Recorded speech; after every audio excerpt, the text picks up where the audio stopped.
Hello and welcome to episode 24 of Escape the J-Curve.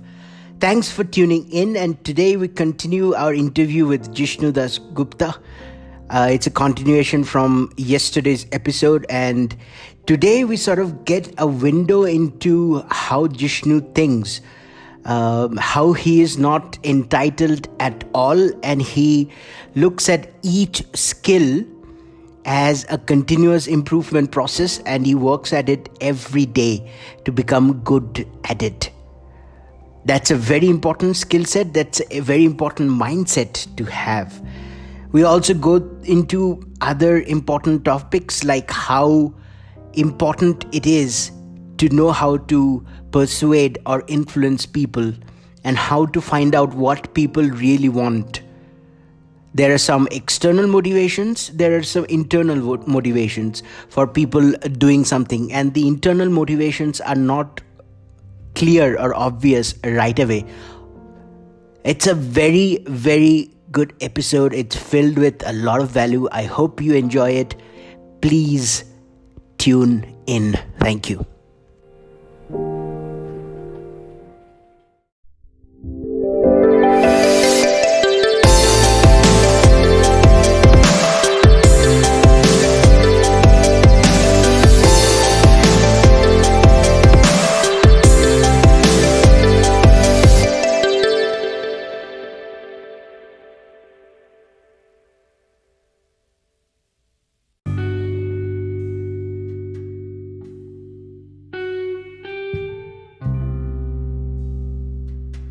Yeah, so true.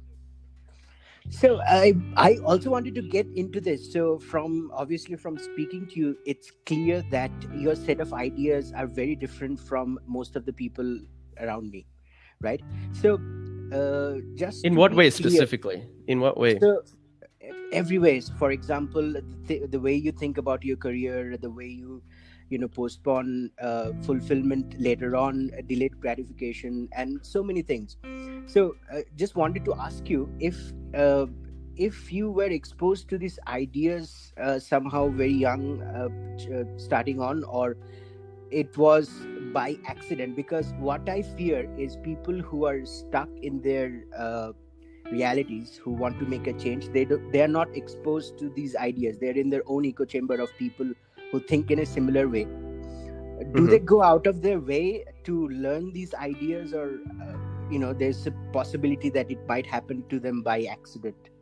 So that's a very, very good question, and it comes down to basically saying, the question is basically, how does let's say personal change, how is it affected actually? Do you proactively go out and look for things? What I've noticed is that when you proactively go out and kind of try to learn ideas related to personal development, it doesn't really work out that well. It doesn't really work. What tends to work is when you kind of have, like, again, a project that you're working on, a long-term project, and you hit into limitations, So let's say you're, in my case, I was really interested in music and I was not very talented at music. That's a bad combination.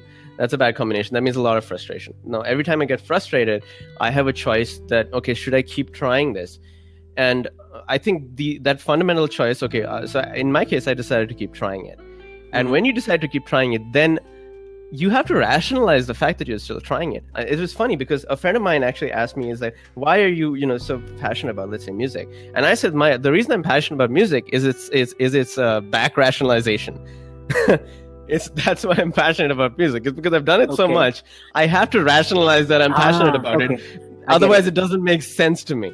And I'm very aware of that process, but it's still very powerful. So basically, what I realized is that people sometimes, I think this is maybe a cultural meme of passion that gets propagated, where things like, okay, I'm passionate about this, and because I'm passionate about this, I'm going to do it. It sounds really great, right? It sounds like really good marketing copy. It's more the other way around. What happens is you essentially, when you face the abyss of lack of meaning, when you face, and you have to kind of counteract that in some way, right? I don't want to get all Nietzsche on it, but if you have to counteract in some way, and you try to find something to do so that you don't feel completely like unmoored, and then you start doing it, and that's the only thing you have, basically. I mean, at one point in time, that's the only thing you have. Now, you don't want to lose that. So even if you're bad at it, you're just going to keep doing it. And over time, you're going to build up those mental systems which force you to stay on track. Now, that's very different from, let's say, doing a self-help course and then, utilizing that. Now, I think that does work too. It's not that it doesn't work, but I think this is a lot more fundamental. Is that I think people try to find things they're passionate about. Don't try to find something you're passionate about. Pick one thing that you can do, which is completely within your control. Like for me, it was guitar practice. I can, it's completely within my control. Nobody, there's no chance for me to not do it. I can always do that. It's like, it's the locus of control is completely internal. And pick one thing that you can do, and then just try to stick to it as much as possible, and you'll automatically build up those systems that of what is called personal development.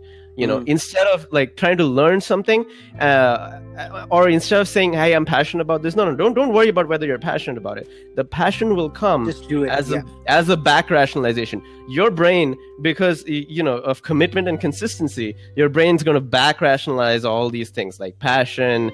All these things, they will get built in. So you don't have to actually worry about that. All you have to do is perform the action over and over again, and over time, basically, your brain kind of tracks what you're doing, essentially how you're spending your time, and it makes the necessary rationalizations. Now, what are so I think that's probably an interesting way to think about it, because what is the kind of problems that most entrepreneurs or guys who are starting businesses have today? It's not information, firstly, because you have all the information, right? Yeah, you have all the information. 100%. Now, I feel that what it is largely this perception bias where people don't understand exactly what the mechanism is to get interested in something. So they say, okay, I'm passionate about this, so I started, so I'm going to start a business, right? And then they start the business, and then they're like, oh, I thought I was passionate about it, but I realized that I'm not. and so giving up too easily, essentially, that's what he's saying.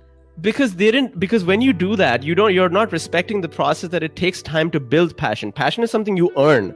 Yeah. It's like a privilege that you earn over time. It's not something that you kind of just have and then like you throw it at a project and the passion does it for you. You earn that passion by kind of sticking to your guns, and that's not a pretty thing to say.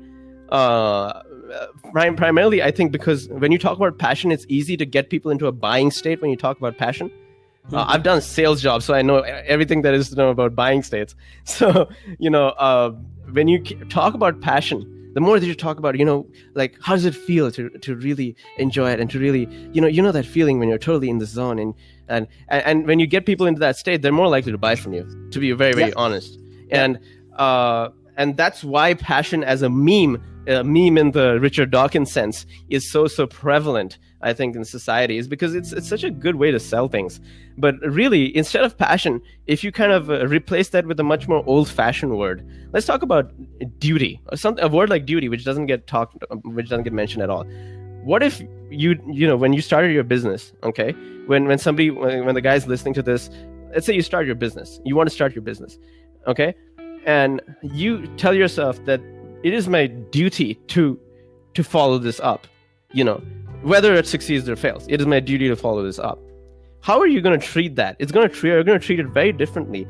And 5 years from now, you're going to have all that passion all the passion that you want. And, and you wouldn't have to think about, oh, am I passionate about it? No, the passion is going to build over time. It's momentum that actually builds it. So when you think about somebody who wants to start their business, and what they do is they decide that, okay, I'm going to start my business. The way I'm going to do that is I'm going to watch all the YouTube videos, motivational YouTube videos, or these business related videos. And so what they're doing is that they're developing a track record for being really passionate about watching YouTube videos. So, 5 years from now, you become really passionate about these fucking YouTube videos that don't matter. And so that's actually, I feel, the perception bias, the problem that guys have. And I don't blame people, because that's how you're conditioned. You're conditioned to think that information helps you. Information does help you, but then momentum helps you more. Without the momentum, the information is not going to do anything, because you're not going to be able to let it land. Yeah. So true, and I have such an interesting segue. So you said that you worked in sales and you learned about getting people into buying states. Oh And yeah. this is something that, I think creative people struggle with it a lot. So, Mm-hmm. engineers, musicians, artists, they're good producers, but they do not know the art of persuasion or influence, or call it whatever you want to. So this is relevant in everything like marketing, politics, relationships, the art of influence, or landing your message in such a way that Mm-hmm. people are able to absorb it, or you influence them to take a certain decision in your favor, like buying your product or something like that. So Mm-hmm. call it marketing, call it influence, call it persuasion, whatever it is. I think it's very, very important, and one of the most important skill you should learn along with your life mastery skill. So, for example, musician and marketing, entrepreneur and marketeer, or Mm-hmm. politician and marketeer, or Politician just is anyone. marketeer. Yes, absolutely. That's the same thing. Absolutely, I agree. So that's the basic skill everybody's using to get their ideas or product or service across, right? So, and I know that you're also an internet marketeer. So you Mm-hmm. realized this, I think, early on in your career that Oh, not being early able. on, not as early as I would Okay, have liked. so I tell me was about very that journey of anti-marketing. Yeah, figuring that's out very persuasion. interesting because Yeah. once I finally quit doing architecture, I moved into basically what I did was I taught music for a while, and then I started working with a guy who actually runs I think the biggest music school in Bangalore, and I Mm-hmm. started working with him. Um, and that was definitely the most interesting experience. As I said, most of the things I've learned, I've been lucky enough to kind of be around people, hang around people who are really good, and just observe them. And Mm-hmm. When I was in my teens, I saw some really amazing musicians, and I got to observe them and kind of pick up things. And when I was in my mid-20s, I got to hang out with this guy. He is the consummate businessman. I mean, that guy, he's like maybe 30, 31, maybe young guy, but he is so good with business. He runs like a music school. He was also a musician. He's a damn good musician too. That's why we got Okay. along so well. And Right. at that time, I was in that whole artist mentality. And then I started seeing what this guy would do, and he was still a good musician. And the thing is, you need real life examples of this. Somebody can tell you that, oh yes, you can be a good musician or good at your craft, but then you have to market. Somebody can tell you that 100 times and you won't do it, and you can just see one example of somebody doing it and you'll be converted. So Yeah. so I started working with him, and I saw how this guy was so good at sales. He was so good at understanding how business worked, how cash flow worked. And just and delegating work, because that's another thing that as people who because you're trained into associating your value with the work you do, you don't really necessarily earn you don't learn how to delegate properly. And he was good at doing that, so I kind of watched him for a couple of years. And what I started doing was I started working with him, and I started managing one of the branches of this music school. Okay, this is when I was like 26. I was managing one of these branches, and Sure. that meant doing sales and follow up, and also making sure that everything was working out. So the sales part of that was transformative, because Yeah. before that I had no experience in convincing anybody to do anything. Mm-hmm. I was naturally somewhat more on the shy side, I would say, more in the introverted side. And I think what happened there was, doing that sales job, I learned so much about communication, because again, you're put in a situation where you're forced to communicate, so that's the first thing. You learn how to ask people for things. As I think, as we're not taught to ask people for things.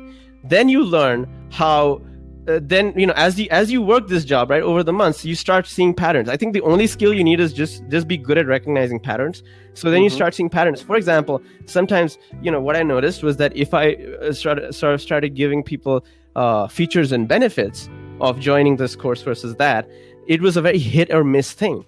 Sometimes they'd go for it, sometimes they wouldn't.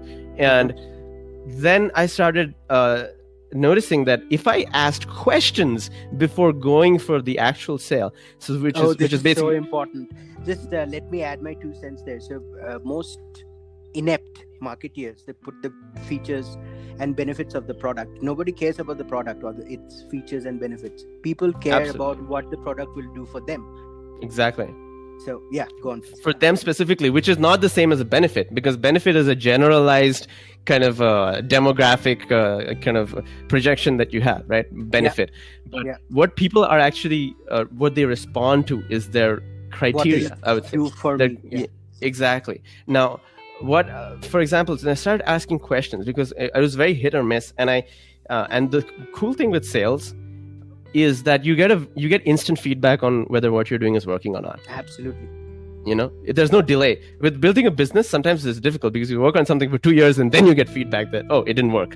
But with sales, you get it in right in front of you. And that's why I think anybody who wants to do a business, I think like get some kind of a sales job, even if it's part-time. Just doing it for like 6 months will teach you so much.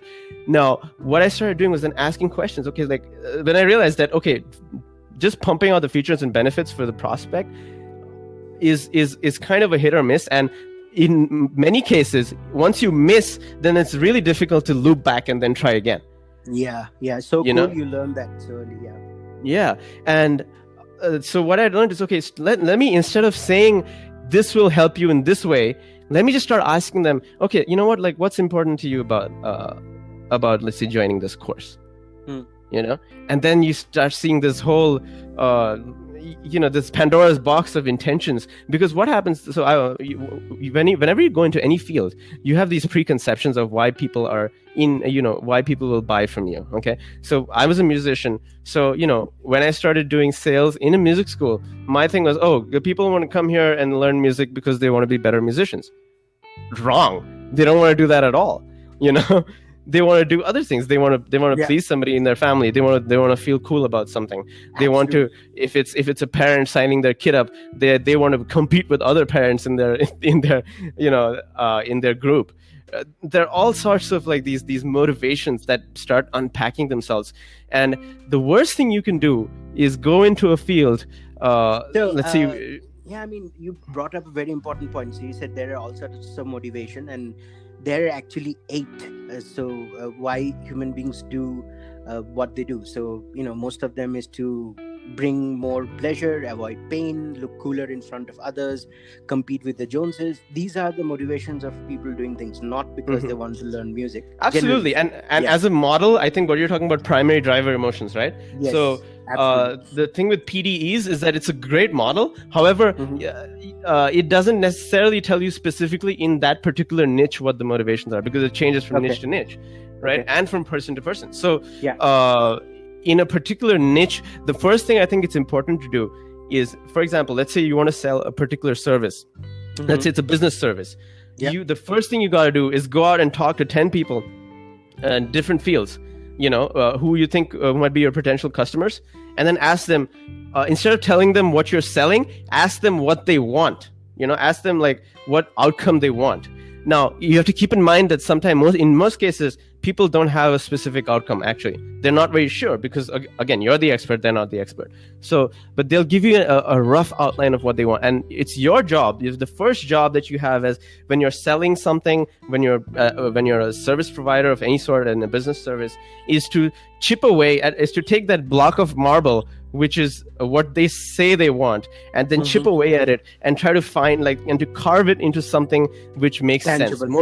Something tangible that makes sense.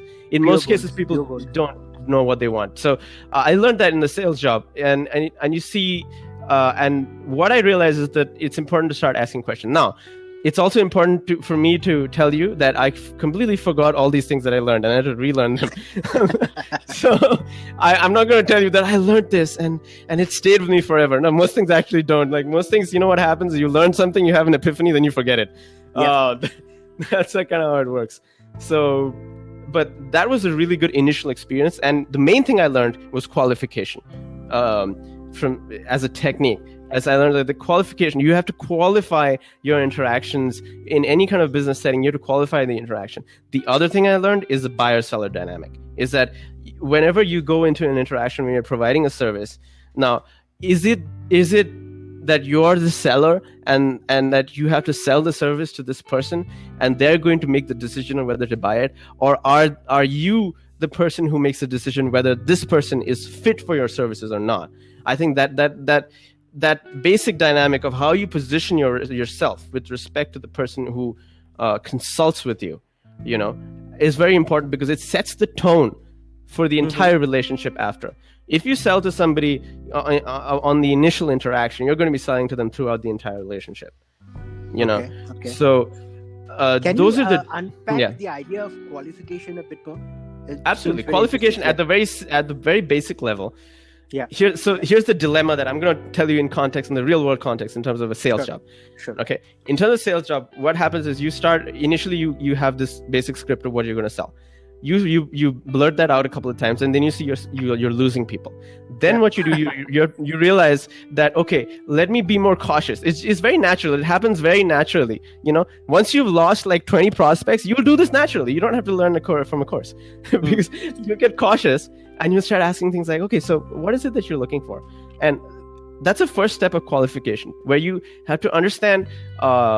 Basically, you have to make a few boxes in your head of the categories of customers that you get, and you have to strategically ask questions to enable you to put them in that box. Because so it's a bit like in business it's called you build these customer categories, right? Customer demographics, but it's more like doing it in real time. In real time, you kind of build out this psychographic of who this person is and what their motivations are.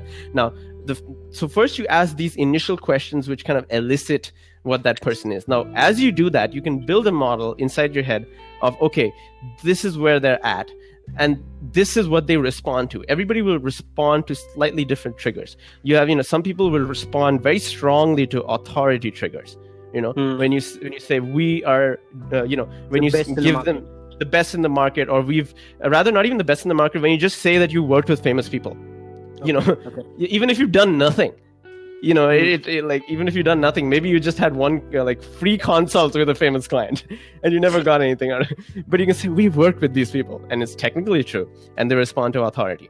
So so some people don't respond to authority at all. They'll be like, oh, I don't care who you worked with, just tell me what you're going to do for me. Now, those are people who generally consider themselves an authority. So that's a slightly different trigger. So in terms of that, what I've seen is one of the best ways to pace them is to acknowledge that authority. Say, you know what, you already know all these things. I'm sure you know that this is the best thing to do. And so, then you'll have people who will kind of respond to commitment and consistency, where, if you just get them to commit to something small, you kind of slowly build up compliance. You're like, okay, just do this. It'll just take 2 seconds. And, there are people who just can't stop that process, but not everybody. Some people resist it. So what happens is, this is something that, yes, I would say that the models are very useful.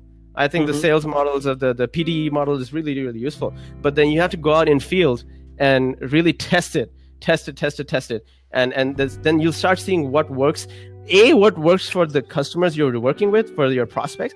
B, what works for you, because everybody has a slightly different communication style, right? Yeah. Now, there are some things that you can say which you can pull off. There are some things you won't be able to pull off. So you have to be very cognizant of what you're going to be pull off. For me, I realized that and this is something I realized as I was doing this, that, hey, okay, I can really instill conviction in people in a short time span, and I can use authority really well.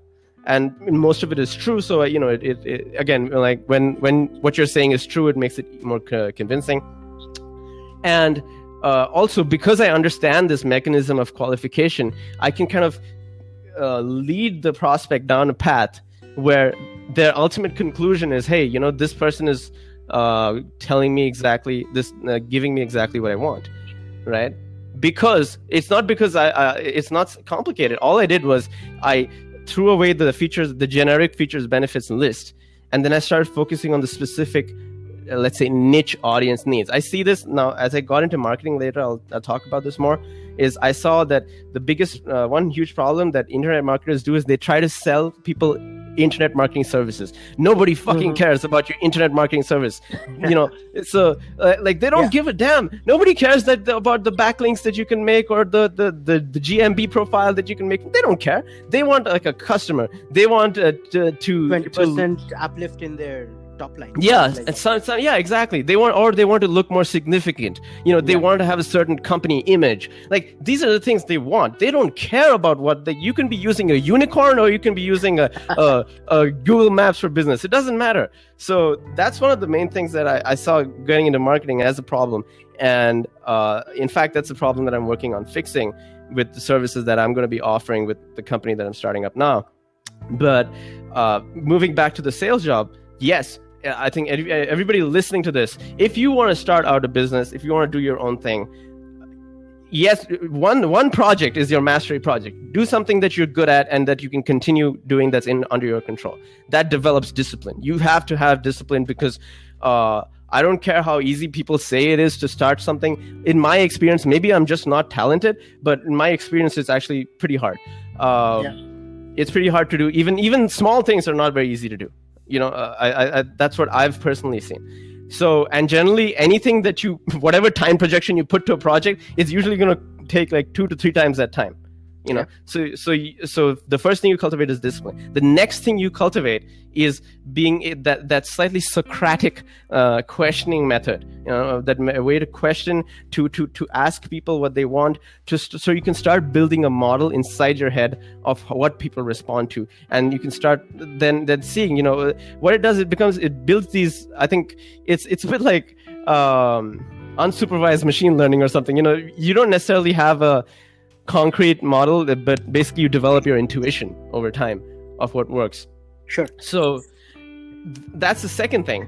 Now the third thing is, okay, I did that sales job after that, and after doing the sales job I said, okay, you know what, I'm gonna start up like my jazz guitar educational company. Okay, I'm gonna start teaching jazz guitar. I've done that informally since I was 23. Right? Yeah. But I wanted to formalize it. So I quit that sales job. I started doing some freelance work on the side just to pay the bills. And I said, okay, I'm going to start focusing on this jazz workshop thing that I'm building. And I built that out for about a year. And by building that out, I meant I built out basically the way I wanted to teach it. And I taught it to a few people. Okay. And tested it out. And then, then I realized that, wow, okay, I don't have a market for this. I don't have a market for this. And, and I was never active on social media. So it was only in like 2018 or something that I started looking into marketing. And I was like, okay. And let me start seeing if, because I have all these skill sets and I'm completely unknown. And a lot of it was because I was working all these different jobs. I didn't really, in my mid 20s, I did a lot of like doing shows when I was in college, but I never did a lot of that in my mid 20s. So I was, okay, I have to kind of build up an audience. So who do I learn from? And then I kind of fell in with a group of marketers who turned out to be really amazing marketers. One of them was like OMG alumnus, and they're guys who are doing fantastic work. One of the top copywriters in Poland. I fell in with this group of marketers, a mastermind group.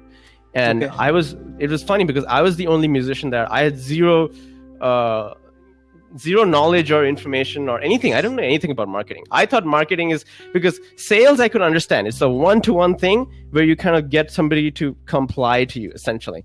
Marketing is slightly like a different animal, So, and internet marketing, of course, the problem is there's so much like different technical things that it's easy to get lost in that.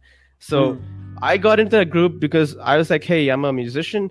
I don't know what to do about this audience thing. I don't have an audience. So they took me in and I learned so much from them. That's another thing. Yeah, you learn so much. Just hang out with the right people. If you want to learn marketing, go find some marketers, hang out with them. Easiest way to do it. You don't have to do the Ramit Sethi course. You don't have to do. You can do it. You can do both. But you go hang out with people who are good marketers. And then I said, okay, you know what? And I learned some marketing from them. And then I said, you know what? I'm going to learn and I'm going to test this marketing stuff that I learned because I wanted to promote my jazz workshop thing.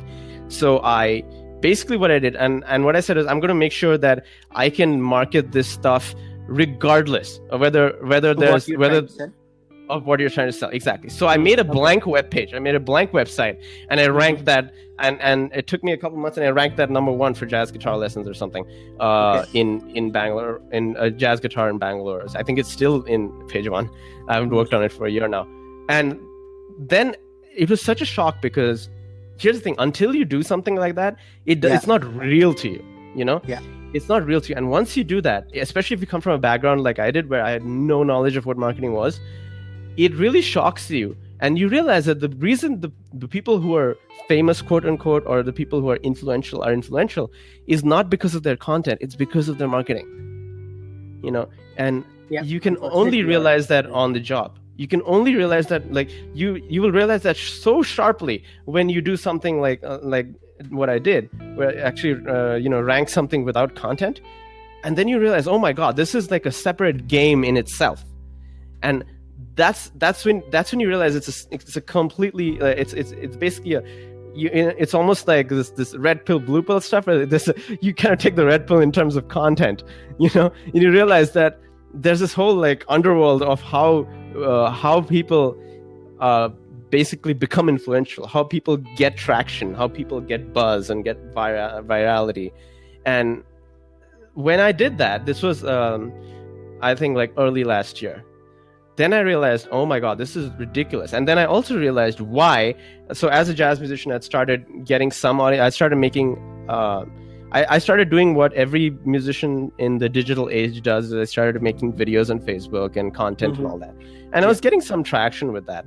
And I was making jazz theory videos, which were like an hour long at least, and things like that.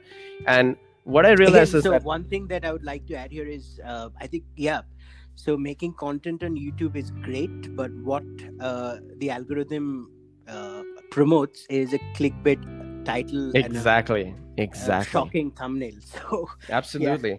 I was making content there was no way it would succeed, you know, because because here's the thing, I told you about qualification, right, of what people want. Yes. And I knew what people wanted and what they needed to learn, let's say, jazz guitar.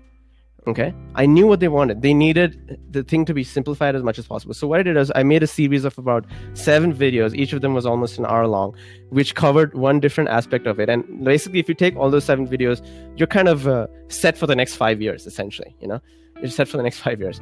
And I shared that, and I got some people who did enjoy it and did like it. Here's what I realized though: 99% of the people who kind of saw it, they kind of saw it very passively. And then what I realized is that's when you realize when stated motivation and actual motivations are substantially different when it comes to the online space. When it comes to in-person sales, there's, you know, it's you can, because you're getting real-time feedback, it's kind of easy to kind of gauge where that person is at. The problem with online and one-to-many, essentially one-to-many marketing is that people have stated motivations. However, that's not what they want. That's not what they want. Here's what I realized. This is one of the darkest realizations I've had. When I was making this jazz content, and the objective of my content was to help the guys who were learning it improve really quickly and give them like the fundamentals 101. Okay. Now here's one thing I realized, that what the guys who were looking at, who were perusing like these different jazz guitar channels and all these things, I'm not going to name any names, but what I realized is that most people who watch this content, they don't really want to improve. What they want to do is they want to identify with how complex, they don't want somebody to make jazz simple for them. They want somebody to show them, because they feel jazz is complicated, and they want somebody to show them that yes, it is really complicated. No, it is really complicated.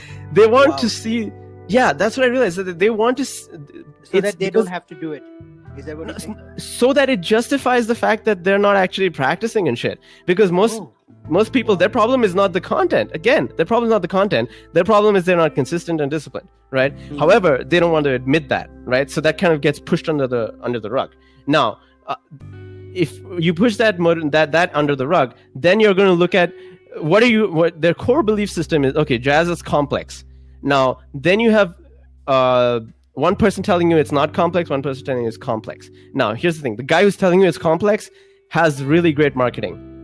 Is pretty influential, and he has like 300 videos. Now, so he's thinking like 3 steps ahead. So people don't want to know that it's simple. They don't want to practice. So, I mean, sell or market your content in such a way that makes it look like it's complicated. And yeah, so it's absolutely like 3 step ahead. Okay. Awesome. Yeah, and the other thing is, because he has like these 300 videos, and to the consumer, it's like, oh, he has 300 videos because it's complex. No, it has 300 videos because that's what the algorithm rewards. It rewards consistent content creation. And so then you have the other guy who has 7 videos, and the 7 videos are like an hour long each or whatever. That's also and he says that, okay, no, just learn this basic stuff. So the consumer is like, wait, I don't have to learn this basic stuff. This guy makes a lot of sense. He's telling me it's complex. My own experience of learning jazz is that it's complex. And we get to the heart of this problem, is that unfortunately, in the current day and age, or maybe it's always been like this, you have to pace, like your customers will have the most bullshit beliefs, about the product or service that you're trying to sell them. And unfortunately, because of this, there's this culture of narcissism where everybody thinks that just because they can search for something on YouTube, they know something about it. Because of that, right? Because of that, people feel that they have better judgment than they actually do. So unfortunately, you have to pace their reality first. That's the first thing I learned, is you have to pace their reality a lot. Because if you kind of come in, because what do you usually learn? You usually learn in marketing, it's like, offer them a bold new solution. You can do that, but you're losing so many people like you can't imagine. Because there are so many people, when the second they see bold new solution, they don't even want to hear it. So because the first thing you have to do is you have to tell them, you know what, I understand that you're struggling with this, and it's completely natural. That's the problem. I think it's kind of negative in a sense, because we've undermined discipline so much in contemporary culture. We've undermined it so much, right? It's not even something people like to talk about. Because we undermine it so much, you can't talk about it. It doesn't come into the conversation. So when somebody's like, I'm not getting any results, you can't even tell them that's because you're being a little bitch and you should start fucking working. You can't tell them that. You have to actually tell them, you know what? I do understand. I understand that it's hard for you. And in fact, when I basically start setting up my landing pages, this is exactly what it's going to look like. I understand. Because you have to pace their reality. And that's the biggest, that's another big lesson I learned from trying to do content, is that if you do not pace the person's reality, that is going to be through a perceptual filter of skepticism after that.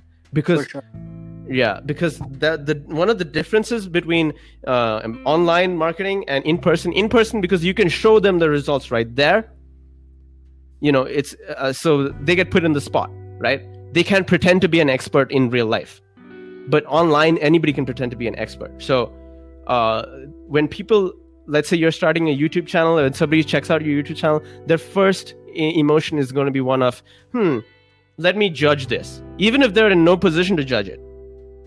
Yeah. Right? So that's one of the things that you're dealing with, is actually a very elemental kind of issue of pacing somebody else's problem. So you have to pace their reality. You have to understand what their emotional state is regarding, what are the false beliefs that they have, and pace that first. Feed that back to them first. Get them at least, so that they feel like you're on the same page. Then you can slowly start to move them in the direction that helps them. You cannot help people right away. You cannot, like, if you're trying to sell a service and it's an amazing service, you can't do it right away. You have to first pace where they're at. And if where they're at doesn't match like what your presuppositions are, then they're going to be not very willing to listen to you. So I think that was definitely one of the landmarks, one of the huge things that I learned. Pacing is critical. Listen, Thanks so much for listening to the episode. I really appreciate it. Now, if you think you have got any value out of this episode, please make sure to engage with the content. My podcast is available on all of the platforms like Spotify, like Apple Podcast, Google Podcasts, Breaker, and it's also even available on YouTube. So if you got some value out of this content, please like, please subscribe, please leave a comment, or please download and share it with someone who would get value out of this. That's all I ask. Thank you so much.